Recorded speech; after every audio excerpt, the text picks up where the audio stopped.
Oh look, that's my hands and my legs. That feels like I'm in a different body. Look at this, so good. VR, guys, is ridiculous. I should have really done more practice laps, but I just got far too distracted being in a virtual car. This is the stuff I've dreamed about, guys. VR, PSVR2 on Gran Turismo 7 is mind-blowing. I've got a unique opportunity to try this out for a couple of weeks. I've got a full review coming on my channel, so keep an eye out for that one. I usually race in the EMEA European region as an A+ driver, but in this one we're in a B-spec lobby in the US Americas servers, guys. Shout out to everybody in this race. We had some incredible racing, and this is an incredibly good daily race. See, it's a full 20 laps of Spa with full dynamic weather, so we're going to get some rain later on in this race, and it's going to throw things into absolute chaos as we go through Eau Rouge for the first time in VR, guys. My eyes are on stalks because it's so immersive. I've talked about using cockpit view and being immersive on my channel before in 2D, but this absolutely no way like immersion you've ever seen before, as we're going to get a bit of a outside move around the Supra in this one here, and just seeing the depth when you're playing in the VR yourself. You're seeing in 3D, it's full stereoscopic vision in this replay. It is a 2D replay, and I think it is from my left eye, so that's why the view may be a little bit offset to the left, but while I was driving with this, guys, it is so immersive. I can't get across how immersive it really is, and the intensity of the on-track battles just feels through the roof. I've got these drivers ahead of me. Their car is in full 3D as I see it. It feels massive. The depth is there. It's incredible. It really is, guys. So I'm going to talk you through the highlights of this race as it happens, because it was a very interesting race. A little bit of strategy involved, as we're just going to pass a couple of cars there. Caught me slightly off guard. A glimpse of that car's green car to the outside there, as we're looking to the American driver, looking to get in the slipstream and maybe move into the bus stop. But he's got a great exit from the corner there, looking on the weather radar, and also keep glancing into the mirrors, because you don't have a look back button. The only way to look what's around you is to look in the mirrors or the virtual camera in the center console on the car. And things have closed up a little bit here. We're going to look to the inside or the outside into the bus stop again. We're going to go to the outside, look to get a switchback maybe. We're going a bit deep. He's gone deep as well on the brakes. Look into the apex of the corner. Look how good that is looking in. And we're going to get a drive out of the corner here. We're going to sneak to the inside maybe. I think we're going to get him on the brakes into turn 1. Looking good. No, he's gone deep on the brakes. He's gone incredibly deep on the brakes. We're going to make the corner. He's going to go too wide. We're going to get that move done. Up to 11th position at the end of lap number 1. Now following the Corvette down into Eau Rouge for the second time. Looking back in the mirrors. Check to see where we are. Check who's behind. The problem with VR at the moment, we're going to cut the corner massively. Oh, the Porsche did it. That was incredibly close. We are going to pick up a track limits penalty, but I think we survived that one by fortune or mistake. I have no idea. Well, the problem with VR is that you are missing some of the data you would normally get in 2D. So there's no leaderboard, there is no gap to the leader, there's no gap to the car behind, no gap to the car in front. It's all based on visual as to what you can really see, whilst that puts you at a little bit of a disadvantage against the other drivers. Oh, that was close. We thought we could sneak to the inside, but we just backed out of that one. He swept across the front. So whilst it puts you at a disadvantage compared to other people, it does actually put you in probably a more immersive situation, because as in a lot of motorsport, you don't have the full picture of what's going on in the race. When you're just sat there in your car, you're relying on team calls to let you know what's going on. You don't know when other drivers pit. You don't know when other drivers pit for fuel or for tyres.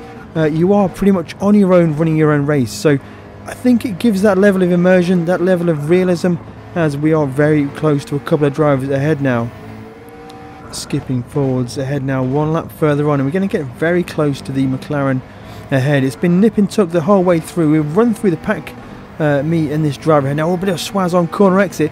We caught that one. It all gets a bit scary when you're in VR and things are starting to move around, and that is another thing that I really struggled with, guys, is that when I'm first driving in VR, I was expecting my body to experience G-force. You get into a corner, you turn the steering wheel in, the car goes into the corner, you expect to feel G-force, and your body feels absolutely nothing. It took me a while to get used to that one, guys. So that's the thing. Oh, they've gone wide there. Is that going to be trackless pedal? Going to sneak to the inside of the brakes, not going to get that move done. In fact, I can brake out quite early, bouncing over those curbs. Looking to the apex again. It's so good in the slow speed corners. He's going to give it a swaz on corner exit. It's going to give us a bit of a run out of that corner. I'm going to find room to the inside. We're going to look. We're going to try and make it happen. Squeeze to the wall and on the brakes, and he's gone deep. We're going to get the car rotated, squared off on corner exit, and we're going to get them. I think he's lost the car. I think he had a crash on corner exit, so we're going to get the move done up to 8th position. I have never been feeling so sweaty in my life, being so immersed in VR, squashed to the inside in the pit wall. It's incredible, guys. It really, really is. Skipping forwards now, the Corvette is serving a track limits penalty. We're going to get an overspeed around the outside, sneaking around the outside, a little bit of contact, going to keep hold of that car just about, and we're going to get that move done. It's up to 7th position now, guys. We started almost last in this race. We are progressing forwards. Where are we going to end up at the end of this race? We're going to pit in this lap. We can see the rain coming in. We've decided to go early, take a chance on this one, so the rain should be coming in very soon. Intermediate tyres, I think, is the right tyres. We are going to need to put a little bit of fuel in the car, so I think this is the right strategy. It's certainly a bit brave going in before the rain actually comes, but I think it could work out, guys. We've got a lot of experience from the big money grind races. Will it work out for us? Now, I've got to say, being in PSVR was incredibly good, but I think also what makes it is using the wheel and pedals, and of course my wheel and pedals is mounted to the GT Omega classic wheel stand. I've got the GT Omega rear seat frame and the GT Omega RS6 seats. Now make sure you check out the links in the description below for 5% off anything at GT Omega. CD5 is the discount code. 5% off anything at GT Omega. Go and check it out. Exiting the pits now. On the intermediate tyres, it's not quite started to rain yet, but surely it's going to be raining any minute now. So exiting, this is the Spa 24-hour layout, so it's got a very complicated pit exit. Got to be very cautious to not cross the white line to get a track limits or pit lane penalty, and I think we managed to get that one done. So that's all good. Hopefully we're going to get some rain soon, because we're going to chew up these intermediate tyres in no time at all if the track doesn't get wet soon. We're going to go too deep on the brakes there. These inters aren't working on the dry track as well as we wanted them to, but we know the rain is coming and the window wipers are on. This could work out perfectly. We're looking for a big downpour here, guys. This should help us get what we need to do. Keep an eye on the track wetness meter. It's creeping up, but not just yet. We're going to put TC on too. Don't be afraid to use TC in the wet, guys, or even anywhere. TC in Gran Turismo 7 is a lot more effective than it used to be in Gran Turismo Sport, so definitely use TC, guys. Don't be afraid to use it. It's a big help. Skipping forwards now, and we're going to come across the first driver that's probably on dry tyres on a wet track in that Golf Porsche. He's having a lot of trouble there, a lot of swaz. Get on the flashes to make sure he knows we're coming, and we're going to get that move done. So we're going to fight our way back through the pack. We made our pit stop, came out almost last again, and now we're back up to 9th. And I think we're almost into the window where the intermediate tyres are optimal. So I think this is where we need to shine, guys. We are now on the right tyres for the right track conditions. We have used those intermediates a little bit too much when it was dry. Maybe it was one lap too early with that pit stop, but we're going to have to deal with it. The tyres should last okay. Now the track's got some moisture in it. I think we'll be good for tyre wear. Now we need to make it happen. Now, being in VR, I have no idea what other people are doing for tyres, what they're changing to, or even how far ahead or behind we are. But two cars making contact at the bus stop chicane. The Brazilian driver is going to make a pit stop. We're going to make a little bit of door bang with the Porsche on corner exit. He kind of stalled up a bit there. I ran a bit wide into him. It all looked a bit awkward there, but I think we got away with it. No damage to either car. So the race is on.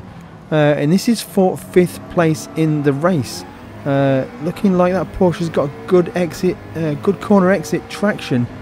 The spray is starting to come up now, guys, so the track is continuing to get wetter and wetter through Eau Rouge. We need to be a little bit cautious through here.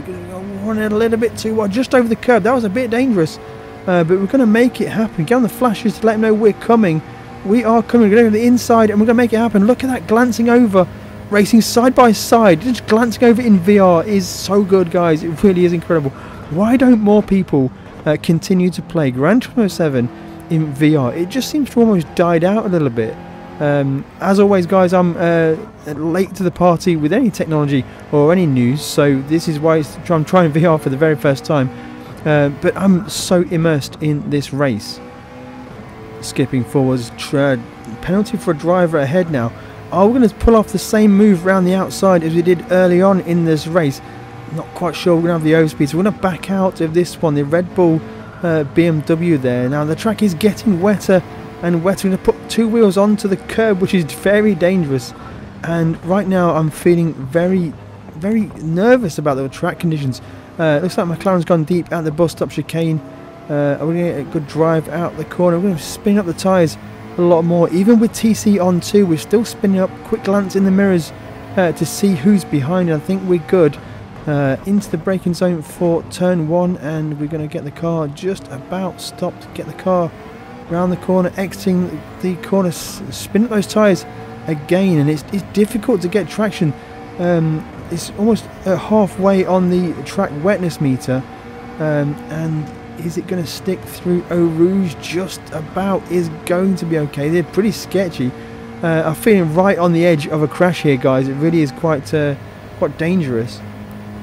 Where we're going to brake into the big braking zone, into the chicane at the end of the Kemmel Straight, and about there I think everyone's going to go deep here, so the track is definitely getting wetter. The BMW is going to put a move round the McLaren. We're going to look to try and follow that through. He's going to go wide, he's going to get wide and glance to, look at the VR, guys, it's so incredible.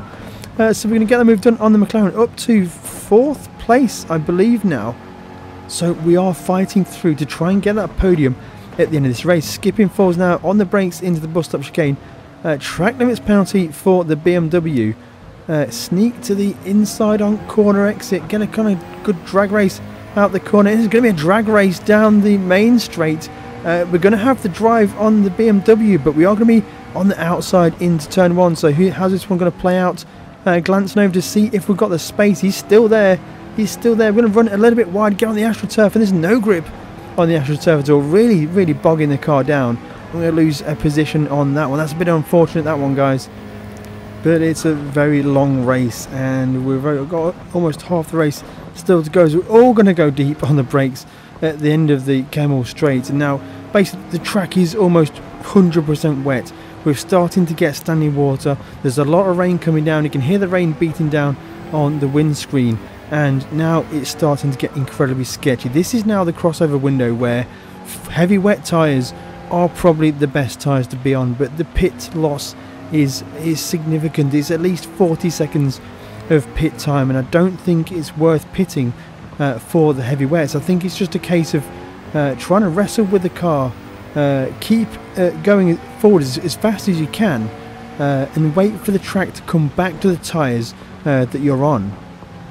Now, as you can see, the other guys in front have just checked out, so perhaps they were on the heavy wet tyres, I'm not quite sure, but they're certainly making better of the conditions than I am at the moment. And there's a car actually starting to catch me as well, so I think it's the Porsche in the mirrors just there. So whatever the track conditions are at the moment, maybe because my tyres are a little bit more worn than the other drivers, I just have lost all my pace completely, so I'm fighting for survival. And the other guys are just lapping and gapping me by a significant amount, and I'm just really just trying to catch the car and just keep the car going in a straight line. It's incredibly hard to drive right now, just getting some slide, keeping that car under control even with TC on 2, and we've got a penalty to serve anyway, which is going to just drop us back even further. So this part of the race isn't really working out for us. Skipping forwards now, and we've started to find a bit of a rhythm. And actually what's probably helped me out is realising the video that Womble Leader Racing made about the racing line in the wet being slippery. I'm starting to now try and break off of the racing line. With the track being fully wet, the racing line, when it's fully rubbered in, is incredibly greasy and slippery in real life, and that is 100% translated into Gran Turismo 7. If you're braking on the rubbered in racing line on a fully wet track, you're going to have a lot less traction than you do in the off the racing line. I'm going to leave a link to Womble Leader Racing's video in the description below. Make sure you head over there, check that out. It's a fantastic video, and let him know in the comments that I sent you.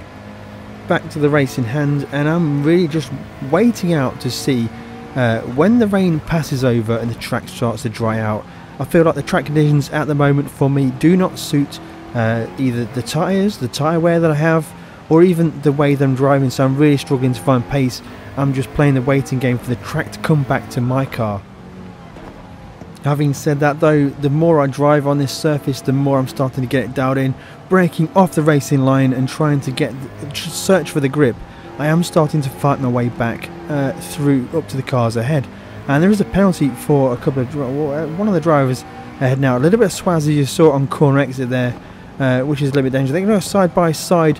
The Porsche is going to put a move on the BMW, and he's going to get that move done. And a penalty for the bit. Oh, he's gone a bit wide there, touching the curb.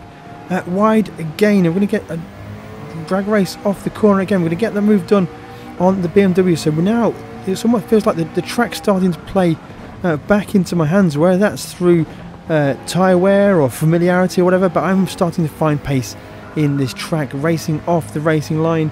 Maybe I'm just getting myself dialed into the way the car is, getting the confidence to get on the gas a little bit sooner than I perhaps have been earlier on in the race. But now we are back on it, guys, and looking to race forwards once again.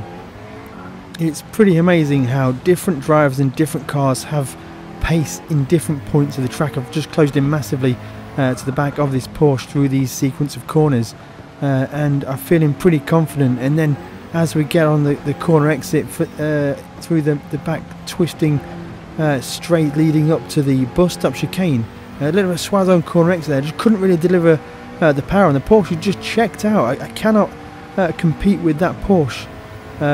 Maybe I'm going to have a bit of an advantage on top speed, but he's just gone, he's in the distance. I can't tell you exactly how far ahead because telemetry in VR is not available, so gaps to drivers around isn't available. Checking the mirrors to see who's going to potentially get me on the brakes. We're going to break off the racing line to try and get that grip, and that's going to work out really good. We're going to close right up to the back of the Porsche into the bus stop chicane. A little bit of swaz from him ahead now, a bit of understeer, trying to wrestle with the car just to find the grip. There just seems no grip available right now. Could do with the track drying out considerably to get back into the window for these intermediate tyres I'm on right now. But there are other drivers ahead now, so we are racing forwards together. Perhaps they're suffering as well, so skipping forwards once again. The Porsche has gone incredibly deep on the brakes, and we're going to try and get the inside line. Just can't get the drive out the corner from the tight line, and that Porsche is going to stretch its way down into Eau Rouge. Skipping forwards now, and the rain has actually stopped. The track is starting to dry out. The sun is out. What an incredible view that is. You can see the sun just shining off the puddles on the inside of the corner there. This is actually incredible. A little bit of swaz on corner exit, putting a lap on one of the drivers, having a significant amount of problems in the race. But now look, the track should start to dry up now. This is what I'm looking for to get some pace. So skipping forwards now, this is looking much better. Running down the inside to try and get on the brakes on the grippy part of the track in the wet conditions, and we're going to close up massively on the brakes, and we're going to try and get the car exited the corner, and just can't get the drive out the corner. That Porsche has incredible traction off the corners. Really difficult to hang with that one. Checking the mirrors, looking good through there. The track is still wet. It's still not dried out fully. He's made a massive mistake through Eau Rouge. We're going to take a quick glance into the mirrors. It's just going to pop in straight behind us. That was incredibly close. Really, really close racing. But we're going to get that move done. Up to 4th position now. Climbing back through the order is a podium on the cards. Skipping forwards now. We have already passed somebody who may be pitted. So we're up to 3rd position. 2nd place just ahead of us now. Are we going to be able to climb up to second position? We've raced this driver before and he's just going to touch the outside of the track and just be dragged off. There is a dry racing line appearing now, guys, and it's incredibly dangerous when you just slip off of that dry racing line. With less than 2 laps to go now, guys, we are up to second place. Can we hold on to second place on this drying track? And how far along the road is the lead of this race? I really have no idea on that one. The sun is out. The dry racing line has appeared, so we're on pretty good tyres for the circuit right now. A little bit of puddles to the inside, but not too much of a problem for us now. Things are looking really, really good.